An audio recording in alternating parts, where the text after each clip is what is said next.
গণপরিষদের অধিবেশন আহ্বান এবং গণভোটের রায় বাস্তবায়নে দেশব্যাপী বিক্ষোভ মিছিল সহ 5 দিনের নতুন কর্মসূচি ঘোষণা করেছে 11 দলীয় ঐক্য। রাজধানীর আলফালা মিলনায়তনে বৈঠক শেষে জোট নেতাদের অভিযোগ, বর্তমান সরকার জনগণের মতামত উপেক্ষা করে একদলীয় শাসন কায়েম করতে যাচ্ছে। ডিজাইন, এলিগেন্স, বিউটি, সেরা পণ্য সবার জন্য জেভিকো। জুলাই সনদ বাস্তবায়ন সহ সব অধ্যাদেশকে আইনে পরিণত করা সহ নানা সংকট নিরসনে জরুরি বৈঠকে বসে 11 দলীয় ঐক্যজোটের শীর্ষ নেতারা। সভাপতিত্ব করেন বাংলাদেশ খেলাফত মজলিসের আমির মাওলানা মামুনুল হক।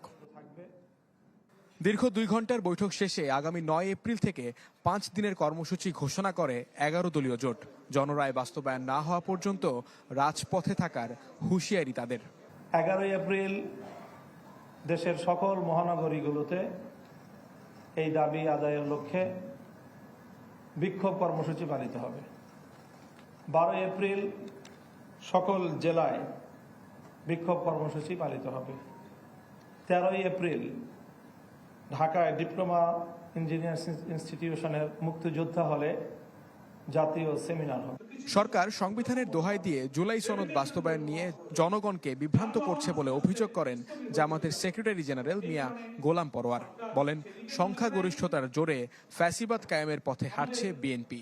জাতীয় সংসদে বই দেখিয়ে তো একজন নেতা বলেন, এই জাতীয় সনদের সব অক্ষরে অক্ষরে আমরা পালন করব। তো তার অর্থ কি দাঁড়ালো? গণভোটে যা গিয়েছে ব্যালটে, ওখানে তো জুলাই সনদের সম্পূর্ণটাই গিয়েছে।